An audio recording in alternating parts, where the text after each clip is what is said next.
my screen in a second. So guys, welcome to the Morning Joe that we do every other week.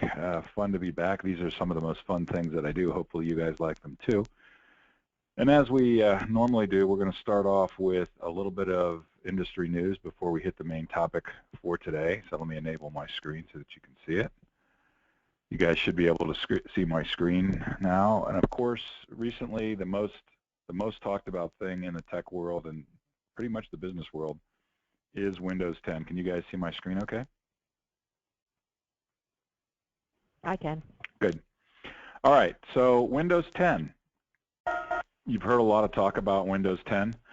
Let me tell you, it is both, as with all things, good and bad. The good thing is it organizes very well. A lot of the bugs and the stuff that everybody hated about Windows 8 is gone. However, a word of warning, Microsoft wants to be Amazon. They want to collect every data element on you that they can. So if you guys can see my cursor, look at this trending. Windows 10 is spying on almost everything you do. Here's how to opt out. The first 5 things you need to do immediately.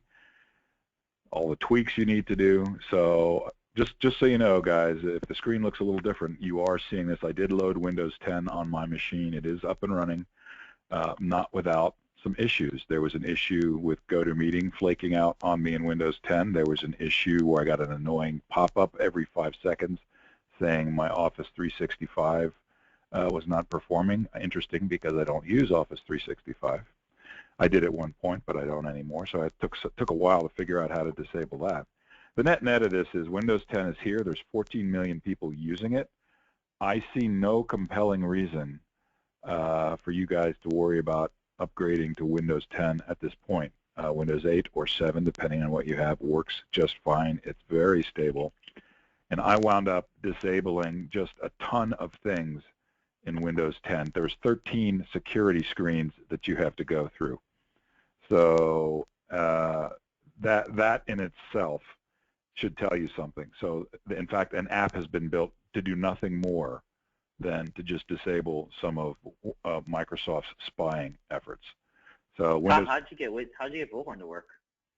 That's good. That's a good point, Tony. So it comes with a new browser. Of course, it's called the Edge browser. Bullhorn, as we currently have it, does not work on the Edge browser, but Microsoft still enabled. They don't tout it, but still buried within Windows 10 is Internet Explorer. You just have to go search for IE Explorer. It'll pop up, and then Bullhorn works on that flawlessly. Good point, Tony. Thanks for bringing that up. So, yep, Bullhorn will still work. It doesn't work on Edge, but it works on the old Internet Explorer just fine. So there's that. Again, there is no compelling reason that I see for you guys to move to Windows 10. I even disabled Cortana, which is the voice grade thing sitting in Windows 10, only because it is extremely lax in data security. So that in itself is a reason not to go there. So I turned off a lot of stuff. So just be aware if for your home use, if you got a home computer and you want to play with it, all well and good. Don't think you need to go to it for business reasons. There's nothing to be gained here. Okay, any questions on that so far? If you guys are interested, I'll send you this link, or you can copy it down or do a screenshot from this. But I'll send this link out to you guys if you really want to know about it. Okay, let's go on to the topic of the day, which is a big data topic. It is, Spark versus Hadoop. And so let's do a quick review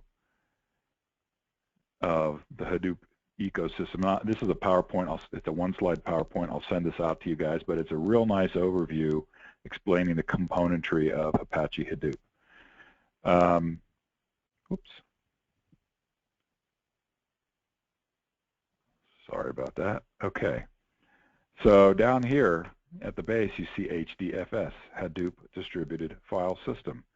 Hadoop is nothing more than a file system. That's all it really is.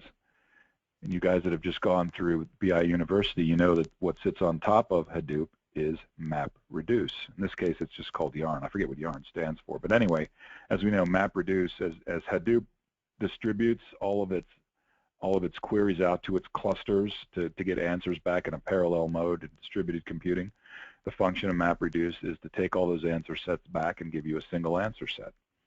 And it does that in a way across all those clusters. HBase sits over here. It's the columnar version of that. In other words, rather than looking at row by row by row of data, it looks at the columns within rows. So that's the columnar piece of Hadoop. And the rest of this, these funny named things, have parallels in the normal database world. You write SQL on Hive. That's your SQL query software. It's Hive. The statistics, as you know, we've talked about R or SAS. Here's where the R connectors come in. And if you're trying to run any kind of statistics piece, that's where they hook in.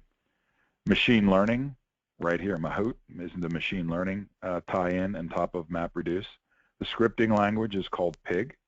The workflow is Oozie, right? Zookeeper does all this coordination. The log collectors, if you collect logs on all these servers, is called Flume, right? And then Squoop, oh God, the names, data exchange, right? So if there was an ETL in big data, which it really isn't, but if there was an ETL, this is how data gets exchanged.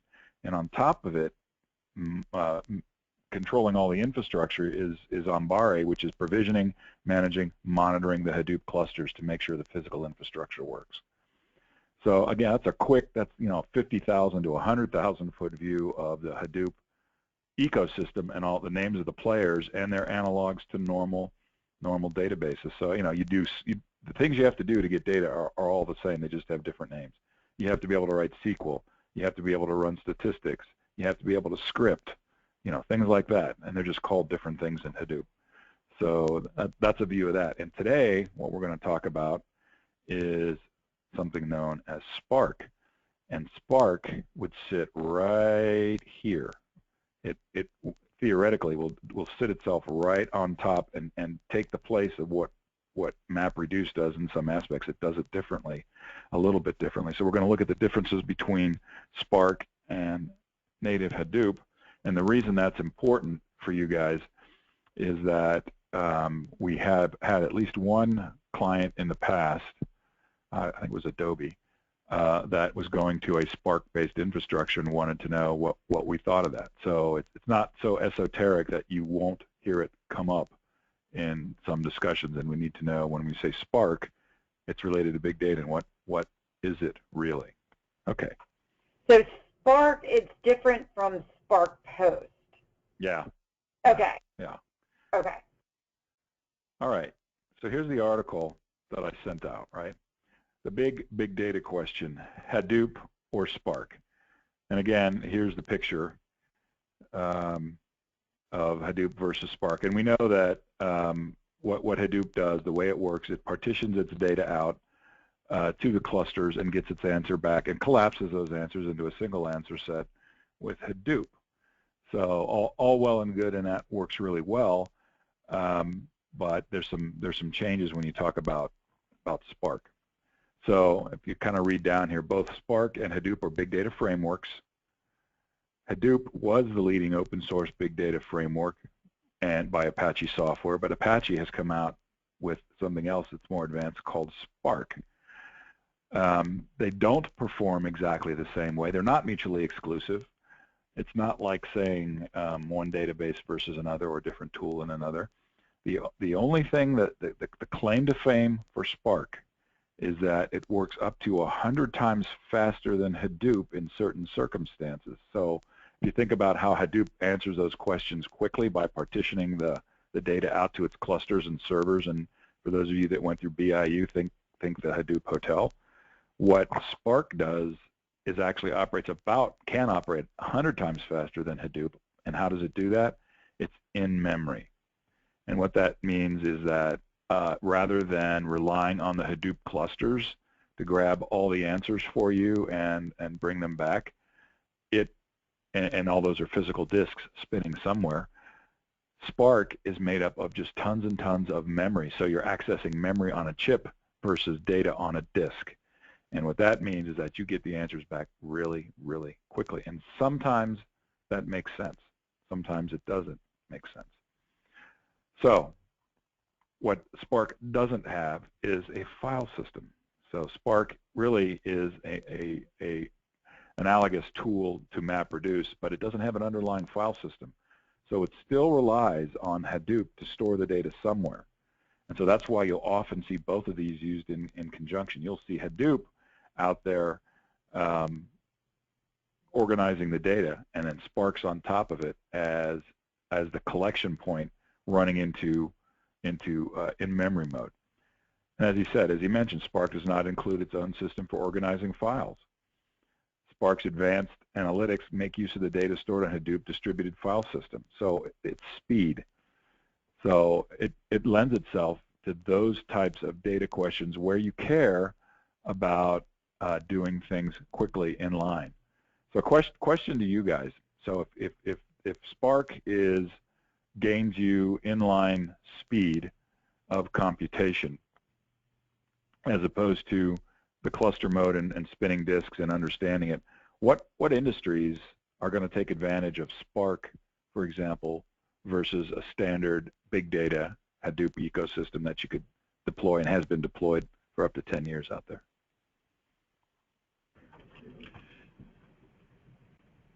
Digital marketing. Okay, why? Because of the, well, the folks that are doing online advertising where their online auctions taking place for content. Mm-hmm. So something that you need immediate feedback with that's happening in real time is your answer. For online auctions are a real-time event. Yes, things that happen in milliseconds, right? Yep. Terabytes of data in milliseconds type of thing. What other industries do we know that operate on millisecond return speed, where millisecond decision points are important? Financial industry. Yeah. Credit card. Yep. Credit card is a good example. As you know, within Visa, maybe you don't know, I might have mentioned it, the VisaNet, which is the network that trunks all of back and forth to the banks and the vendors, all of the credit card transactions, that multiple hops where you swipe your card, let's say at a gas pump reads that card, has to send it out to a bank for verification. They go through their internal verification, comes back into Visa, back to the pump, and reads out your acceptance, and it either lets you pump your gas or buy your groceries or whatever, or not, or declines it, right? All that has to happen in 3 seconds, right? So credit cards are a real good example of detecting fraud instantaneously. So when you swipe that card, the first thing that's going to happen is Visa's going to go look at that card, bounce up against its databases, and say, is this potential fraud or not? And it has to come back within 3 seconds and say either yes or no to the banks, it is or is not fraud. So that's one example. Somebody brought up finance trading. Remember, if from way back, and we should replay this TED Talk from Kevin Slavin and algorithmic program trading on Wall Street. If you think you're in control of your 401ks and your E-Trade accounts where you think you can get good deals on stocks, think again. The algorithms that the big trading houses have work on extremely short time frames. 4 milliseconds makes a difference. The average time for a transaction to go from New York to Chicago Board of Trade, and back is 13 milliseconds. That is an eternity in algorithmic programming trading. So, and in fact, these guys sit their servers physically closer to the pipe coming out of the ground in New York just so they can gain a millisecond or two, because even though things run at the speed of light on these big pipes, very small distances when you're talking milliseconds have an effect. So absolutely, financial trading houses need immediate response time as close as possible on whatever the query is. And these queries are automated and canned. Is this fraud? Is this a good deal? What's the likelihood of this stock trading? And these things have to be answered instantaneously. So the big trading houses and also Amazon.com and other folks will be, if they haven't gone to, will be using Spark technology. And it has at this point overtaken just plain Hadoop as the dominant ecosystem for big data, simply because it runs so much faster. And eventually, as the prices of chips start to come down, it'll be cheaper. and physically it's less large, right? It's smaller, so it's much easier to store. It's faster. It uses electricity. Its mean time between failure is shorter, or longer, I should say, so it doesn't fail as often as spinning disk does. There's a ton of reasons in order to do that. So I think this article is kind of interesting that it talks about all the uses of that. All right, so let's go down to the bottom here. So Spark's functionality for handling advanced data processing tasks such as real-time stream processing and machine learning is way ahead of what's possible with Hadoop alone. So when you talk about machine learning, that's just another word for AI, artificial intelligence, right? And so as systems become more complex and more complex, in order to pass as AI, the speed of thought has to increase. Another question for you guys. Do you remember what the Turing, T-U-R-I-N-G, what the Turing test is in AI?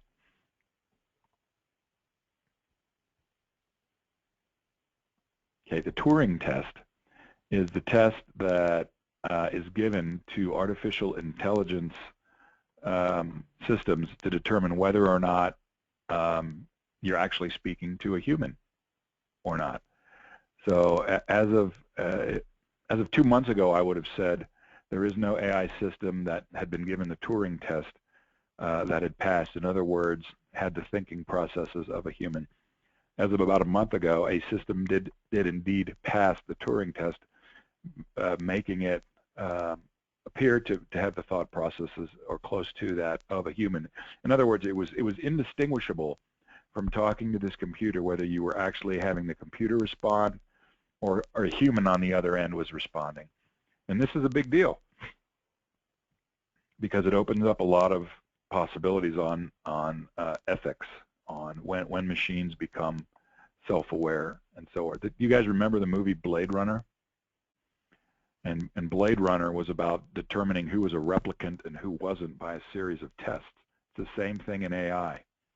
So this is an interesting thing. This is what if AI truly becomes a thing where there are thinking machines out there and self-aware machines, it'll be through something like Spark on top of Hadoop because it is so much faster. It's getting closer and closer to understanding and monitoring the way humans think and being able to do that in the same way that humans do. In fact, he stresses it right here.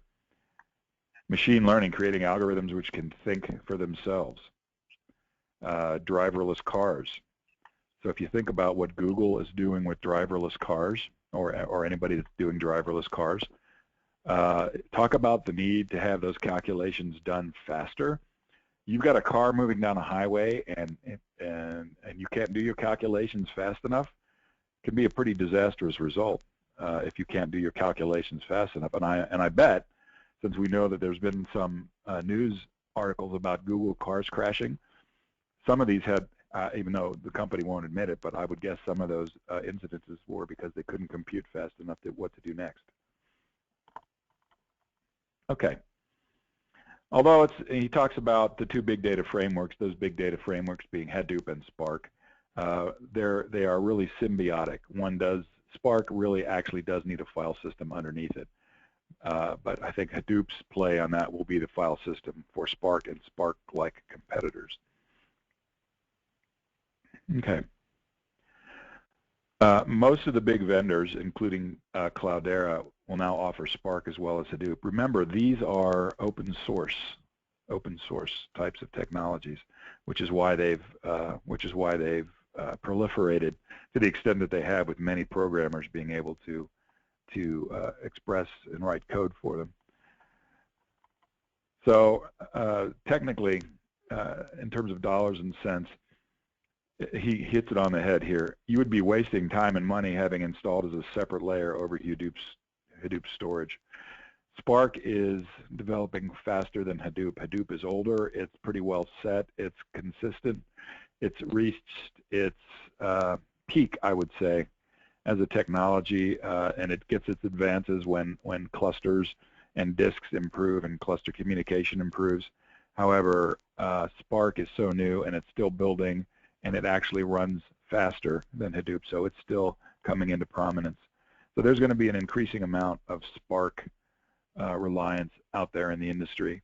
And just to keep it as an important note, it's important that you guys should be aware of at least on a general aspect how Spark works sometimes in conjunction with Hadoop and sometimes competing against Hadoop. And when we talk to our clients, the way we would use this is the tie-in into BI in this case is predictive analytics.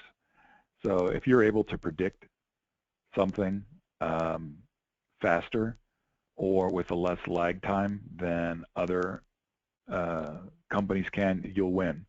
We always talked about predictive analytics as using the past behavior to predict likely future behavior, but we never talked about the window in which that future behavior will occur. And we always thought about buyer preference or campaign management, and that's always, oh yeah, we're going to run a campaign in a month, we're going to do this, can we predict something? Fine.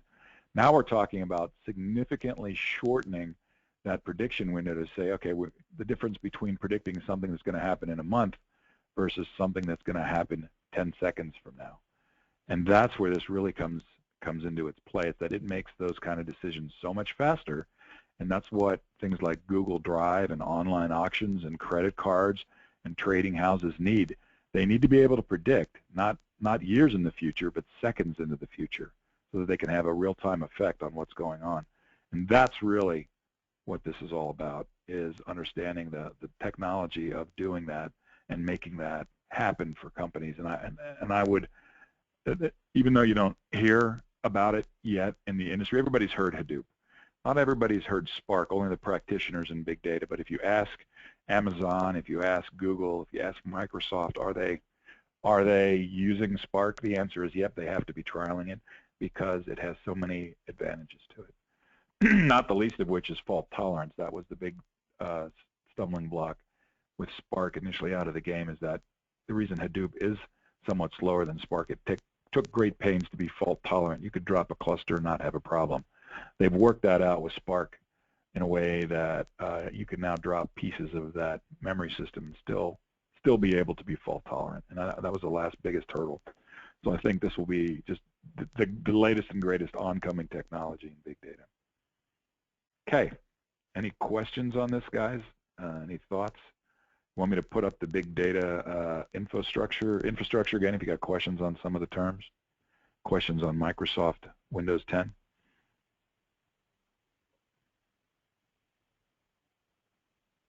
Yeah, I'd say put the ecosystem up again if you don't mind. Yep. Because I, for one, don't really know it that well. Yeah, and it's somewhat evolving, but let me do exactly that.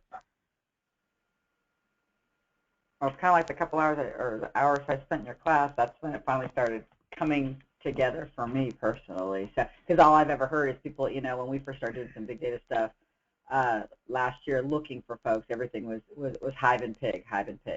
Mm-hmm.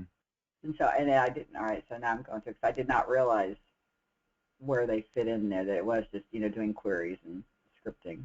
Yeah, and that's the benefit of this diagram, because we talked about all the names, but we didn't draw the parallels to what does this actually mean if you're thinking about the things you need to do against traditional data. So the real benefit of this is not just how the pieces fit together, but something that says, oh, Hive, oh, that's your query language for big data. Oh, Pig, okay, that's the scripting language for big data, so on and so forth. This just kind of shows how they fit together, but on an ongoing fashion, this will be included in BIU, but for you guys, I'll send this out as a separate slide for you just so you have it. But so somebody talks about these tools, this is where they fit. And the one thing you really don't see here, and the one drawback I would say from this diagram, is it doesn't show where Cassandra fits in. And Cassandra really is just a storage database. And where I would put it in this diagram, even though you think of columnars being up and down like this, I might take another slice right out of here and say, okay, this is Cassandra. This is the database for big data.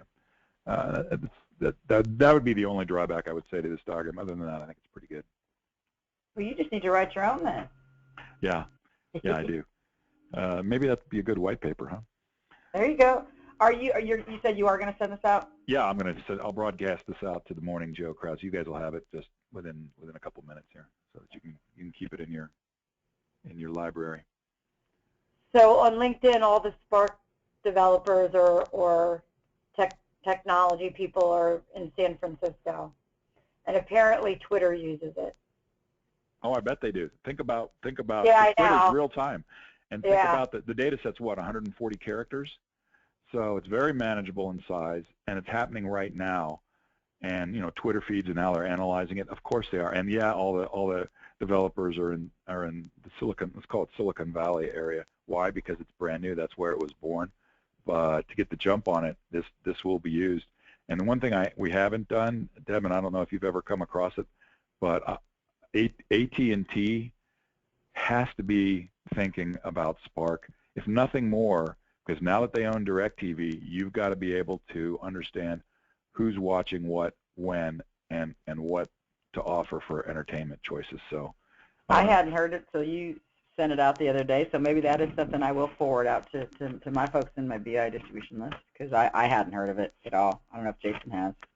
Yeah, and think about the sporting events that people design on for pay-per-view, because they monitor all that, and how many people and what to broadcast, or tennis events or sporting events where they broadcast all these stats. You got to collect that real time and broadcast it out there on these channels. So wouldn't surprise me that AT&T has just decided, crap, we have to get into Spark right now, if they haven't.